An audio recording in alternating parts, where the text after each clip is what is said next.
আমরা কোথায় যাচ্ছি?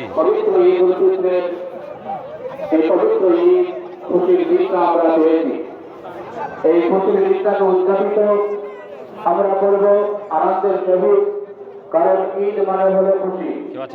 এই খুশি আমরা পালন করছি এবং করবো আল্লাহ যতদিন আমাদেরকে হায়াতে রেখেছে। তো আমরা মুসলমান পৃথিবীর বুকে বসবাস করছি। আল্লাহ আমাদেরকে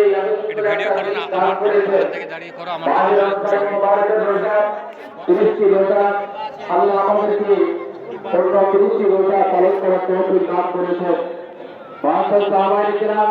আমরা এই 30টি রোজা পালন করেছি। এই 30টি রোজা পালন করার পর আজকে পবিত্র ঈদ উল ফিতরের নামাজ। এটা একটা বড় দিন, এটা রানিং চলছে তো সবগুলো করো। এই প্রতিদিন রাসূল পাক সাল্লাল্লাহু তাআলা আলাইহি ওয়াসাল্লাম খুশি করেছেন।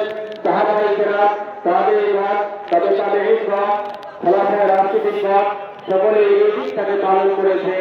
আমরা এই দিনটাকে খুশির সঙ্গে পালন করব। সাহাবায়ে কেরাম, আজকে ঈদ উল ফিতরের দিন। তার সঙ্গে সাথে বলি আপনাদেরকে, আজকে ঈদ উল ফিতরের দিন পূর্বে আপনাদেরকে ঘোষণা দিয়ে জানিয়ে দেওয়া হয়েছে যে ঈদ উল ফিতরের নামাজ 8টার সময় অনুষ্ঠিত হবে ইনশাআল্লাহ।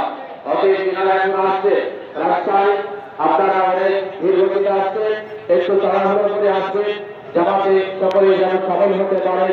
আল্লাহর কাছে আমরা সকলেই মিলে এই কামনা করি। মহান আল্লাহ তাআলা পবিত্র কোরআনে ইরশাদ করেছেন, ওয়া'তা বিনিয়ামাতি রাব্বিকা ফাহাদিস,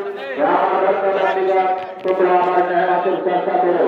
আল্লাহ তাবারক ওয়া তাআলা আমাদেরকে এমন একটা নেয়ামত দান করেছেন, সমস্ত নেয়ামত